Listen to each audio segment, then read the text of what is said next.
Jeroboão havia promovido a idolatria entre o povo. Por isso Deus enviou um mensageiro para profetizar que esses altares seriam destruídos por um rei. Após uma discussão entre o rei e o profeta de Deus, o profeta se retirou do local. No entanto, no caminho, ele desobedeceu à voz de Deus e perdeu a vida. Apesar da advertência de Deus a Jeroboão, ele não quis se afastar da idolatria. Bom, essa é a ideia central deste capítulo. O capítulo 13 começa com um ato idólatra do próprio rei de Israel, Jeroboão. Esse ato foi contrário ao que Deus lhe havia dito no capítulo 11, no qual ele seria rei de Israel desde que obedecesse ao que Deus lhe havia ordenado para guardar seus mandamentos.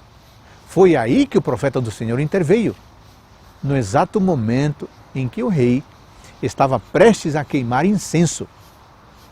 É aí que está a profecia de que um rei chamado Josias derrubaria os altares idólatras e mataria os sacerdotes dedicados à idolatria.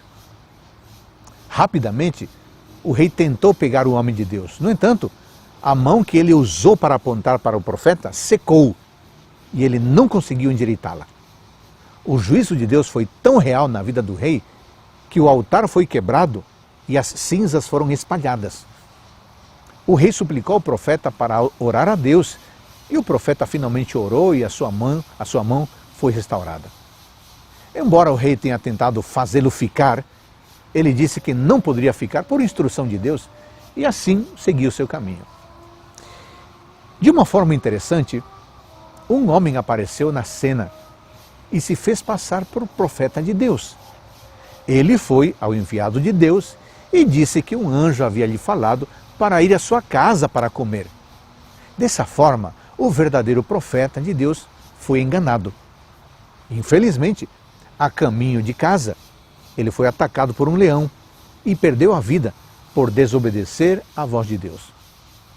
Tudo isso possibilitou ilustrar a condição do rei de Israel e do seu povo, a quem havia sido dito para não se contaminar com outros deuses e para não cometer idolatria. Mas o resultado foi outro, com tudo o que aconteceu. Mesmo assim, Jeroboão não reconsiderou e continuou a promover a adoração de outros deuses. O que aconteceu neste capítulo, amigos, nos leva a refletir. Deus deixou seus ensinos e mandamentos e muitas vezes fazemos o oposto e desobedecemos. Ele quer que sejamos filhos verdadeiramente fiéis. Muitas vezes, por haver instruções que parecem divinas, mas que são contraditórias ao que Deus nos indicou em sua palavra, muitas vezes essas instruções nos levam para longe da vontade de Deus. Tenhamos cuidado, amigos, tenhamos cuidado para não cometer o erro desse profeta que duvidou da palavra de Deus e acabou sendo enganado. Infelizmente, o rei persistiu em seu pecado. Deus procurou uma maneira para que ele se arrependesse e Deus faz o mesmo conosco.